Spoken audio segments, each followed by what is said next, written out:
সবগুলো শাহী জাতের। শাহিজাত, এটা শাহিজাত বইলা দিছে। যার কাছে আমরা এই বীজটা আনি আচ্ছা, তারা বলেছে এক একটার ওজন এখন কত কয় কেজি হবে? 2-2.5 কেজি? 2-2.5-3 কেজি হবে। আর 3 কেজি, তারপরেও পাকেনি। আপনার কি বলে দিছে আর কত বড় হলে পাকবে? 3 কেজি যদি 3.5 কেজি পর্যন্ত আমাকে সীমানা দিয়া দিছে। কত ঘন্টা কইছে 5 কেজি করে দিছে।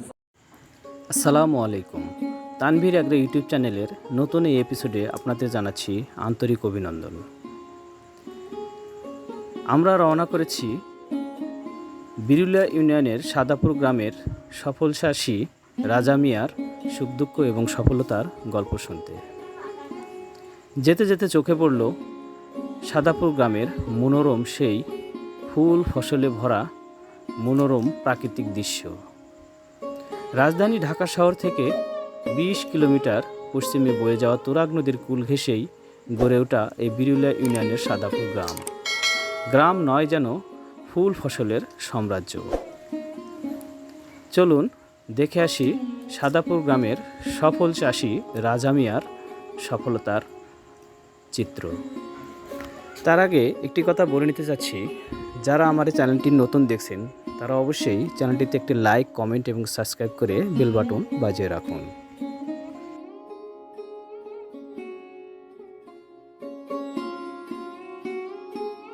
আসসালামু আলাইকুম। তানভীর এগ্রো ইউটিউব চ্যানেলে আপনাদেরকে জানাচ্ছি আন্তরিক শুভেচ্ছা এবং অভিনন্দন। আশা করি সবাই ভালো আছেন। আমি এখন আছি সাদাপুর কাজীপাড়া রাজা মিয়া ভাইয়ের এক পেঁপে বাগানে। আপনারা দেখতে পাচ্ছেন কি পরিমাণ পেঁপে এই বাগানটায়, প্রচুর পেঁপে। আমি কথা বলবো এই পেঁপে বাগানের সফল চাষী রাজা মিয়া ভাইয়ের সঙ্গে। আসসালামু আলাইকুম। ওয়ালাইকুম সালাম। কেমন আছেন? ভালোই আছি। তো আপনি তো সফল চাষী। হ্যাঁ, এই যে পেঁপে, এত পরিমাণ পেঁপে হয়েছে এক একটা গাছে, এর আগে কি পেঁপে উঠাইছেন? এই আগে মনে করেন যে উঠাইছি, যে পরিমাণ পেঁপে উঠাইছি সেই পরিমাণ পেঁপে এবার বয়স কত হবে? বয়স হবে প্রায় 7 এই পেঁপের জাত কি? কি জাতের পেঁপে? এটা জাত সাহেলি। সাহেলি জাত বইলা দিছে। সাহেলি, হাইব্রিড সাহেলি। হাইব্রিড সাহেলি। আচ্ছা আচ্ছা। মানে স্যার হাইব্রিড সাহেলি যে দিছে, কেনতে দিছে স্যার আমরা নিজেও কই পারি না। নানান পদের পেঁপে হয়ে যায়। কত সময় ছোট পেঁপে, কত সময় বড় পেঁপে, কত সময় একবার লম্বা, কত মর্দা। আবার স্যার দেখা গেছে এই মাঝে মাঝে মাঝে মাঝে যে স্যার আছে কোনো আমরা কোনো পাই, তথ্য পাই না স্যার। এই দেখেন এই যে পেঁপে, এই দেখেন স্যার এই সবগুলো শাহী জাতের। শাহিজাত, এটা শাহিজাত বইলা দিছে। যার কাছে আমরা এই বীজটা আনি আচ্ছা, তারা বলেছে এক একটার ওজন এখন কত কয় কেজি হবে? 2-2.5 কেজি? 2-2.5-3 কেজি হবে। আর 3 কেজি, তারপরেও পাকেনি। আপনার কি বলে দিছে আর কত বড় হলে পাকবে? 3 কেজি যদি 3.5 কেজি পর্যন্ত আমাকে সীমানা দিয়া দিছে। কত ঘন্টা কইছে 5 কেজি করে দিছে। 5 কেজি? 5 কেজি করে দিছে। আচ্ছা, 5 কেজি পেঁপে কি গাছে ভর নিতে পারবে? এটা কি আরো এই দেখেন স্যার কয়টা খুঁটি, 1টা 2টা 3টা 4টা 5টা পর্যন্ত স্যার দিয়া দিছি খুঁটি, তাও স্যার রাখা পারি না।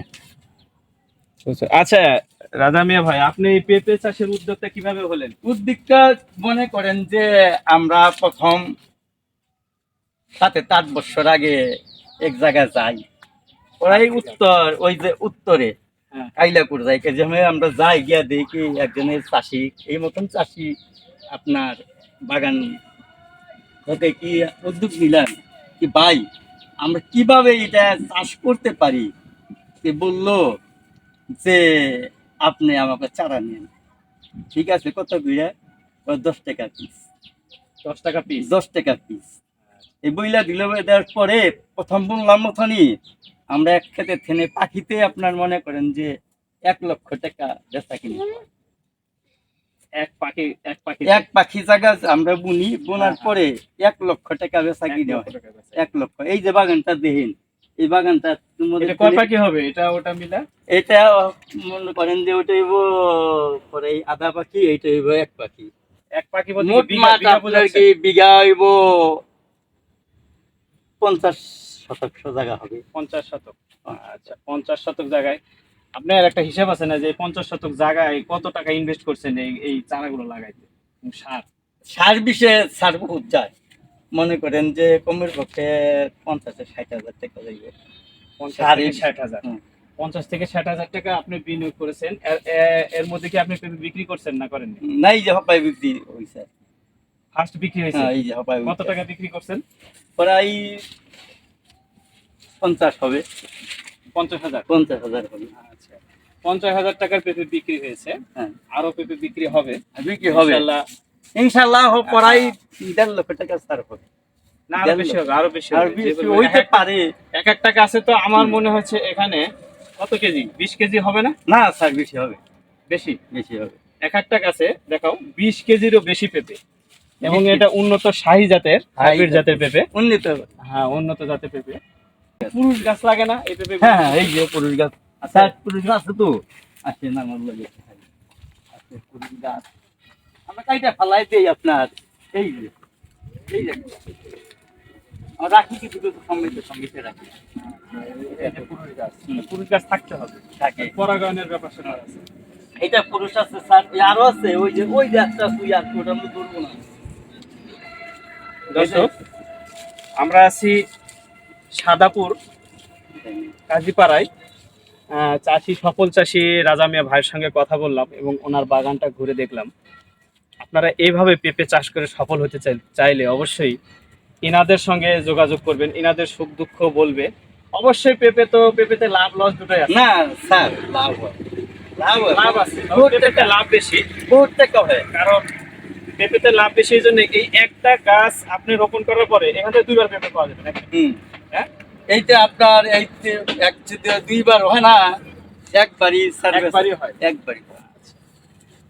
না, অনেক সময় দেখা যায় যে বড় গাছ রেখে দিলে 2বার হয়, যেমন আমার 2বার বাসায় হয় যে স্যার। গাছটা আছে। আপনার ওই দেশে, আমগো দেশে থাকবো না, আমি তো লাল মাটির দেশে। তার মানে আপনার এটা 200 করে। কতদিন সময় লাগে এই গাছটা পরিপূর্ণভাবে পেঁপে কাটা পর্যন্ত? কাটা পর্যন্ত মানে আমরা যদি বুন করার পর তো মিনিমাম 9 মাস। 9 মাস পাক্কা পরে 9 মাস। ফেলে এই গাছ কাটা দিয়ে আবার আবার নতুন। ফিরে, এই যে আপনার 72 মাস। রাজা মিয়া ভাই, আপনাকে আমি তানভীর আগ্রী ইউটিউব চ্যানেলের পক্ষ থেকে আবারও ধন্যবাদ জানাচ্ছি আপনি আমাদেরকে সময় দেওয়ার জন্য। আপনাকে একটা সাজেশন আমি দিতে পারি, সেটা হচ্ছে আপনি এই পেঁপের পাশাপাশি কোনো সাথী ফসল করতে পারেন না? হয়, লাল শাক হয়, আপনার পুঁই শাক হয়, আবার ধনিয়া পাতা হয়। ছায়ার মধ্যে যে ধরনের ফসল হয়। ধনিয়া পাতা দর্শক হয়। বন্ধু, আমি বলতে চাই পেঁপের পাশাপাশি এখানে বস্তায় আদা চাষ করা যায়, আদা চাষ। এবং আমি নিজেও বস্তায় আদা চাষ করে সফল হয়েছি, অনেকে সফল হচ্ছে। আমি রাজা মিয়া ভাইকে বলবো নেক্সট টাইম আপনি বস্তায় আদা চাষের একটা উদ্যোগ নেন, একসঙ্গে 2টা ফসল হবে। কারণ কি, আদাতে আপনার ছায়া হলে সমস্যা নেই, না না না, যত ছায়া হবে আদাতে তত ভালো। এই জন্য পেঁপেতে আপনি সফল হয়েছেন, পরবর্তীতে বস্তায় আদা চাষ করেন। এবং আমার তানভীর আগ্রী ইউটিউব চ্যানেলে, বিভিন্ন চ্যানেলে আপনি আদা চাষের পরামর্শ পাবেন। কৃষি গবেষণা কেন্দ্রে গেলেও দিবেন আমাকে, আপনারা দিলেই তো হ্যাঁ। আমরা পাবো। এটাও কি চাহিদা? চাহিদা। শাহিও আছে, আবার দেশিও আছে। আর আমাগো যে দেয়, আমরা তো তারা আনি, সন্ধ্যা আনি তো। আপনার ওই অভিনব লাগে কেউ মিলা থাকে না, ওই ধানের। কত করে পিস নেয়? এগুলা নেই বেশি 30 টাকা। 30 টাকা পিস যদি একটা চারা হয়, এখানে তো কয়শো চারা হয়? এনে পরে আপনি মনে করেন যে 200 থেকে 250। দাম বেশি। ওই আমরা দিছি যেটা 10 টাকা দিচ্ছি। আচ্ছা, আপনি এখন বলেন যে এই চারাগুলো লাগানোর পরে, হ্যাঁ, প্রথম অবস্থায় কি দেন মাটিতে? দিলাম আপনার জৈব সার আছে, গোবর। গোবর? গোবর দেই, গোবর দেওয়ার পরে কালা সার আছে, আবার ডিএপি? ডিআইবি সার আছে, আবার মনে করেন মাইটা সার আছে, আবার ওই যে জিম সার আছে, আবার আপনার দস্তা আছে। ওই 3-4 পদের সার দিয়া দেও আমরা এই যে এটা বলবো।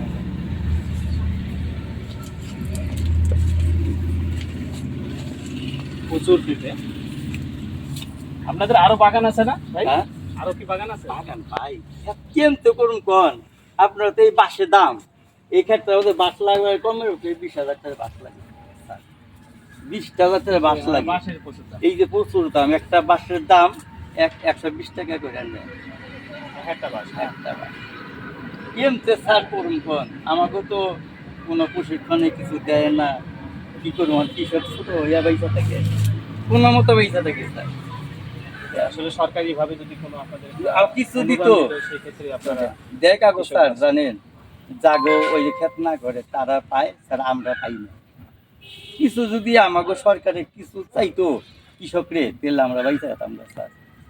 দর্শক, উনি একটা ওনার মনের একটা অনুভূতি প্রকাশ করছে, সেটি হচ্ছে কৃষক বাঁচলে দেশ বাঁচবে, জাতি বাঁচবে। ওনারা বড় একটা উদ্যোক্তা, ওনাদের সঙ্গে যদি কৃষি গবেষণা ইনস্টিটিউট এবং সরকারি পর্যায়ে কোনো অনুদান ওনাদের জন্য যদি আসে, সার বিষ, তাহলে ওনারা আরো ভালো কিছু করবে বলে আগামীতে আশা করছে। আর আমি এই প্রত্যাশা নিয়ে ওনাদের সহযোগিতা, ওনাদের যথাযথ উন্নতি এবং আপনাদের উন্নতি, আপনারা সফল হন, এই প্রত্যাশা নিয়ে আজকের মতো এই ভিডিও শেষ করছি। সবাইকে আবারও ধন্যবাদ জানিয়ে সবার সুস্থতা কামনা করে শেষ করছি। আসসালামু আলাইকুম।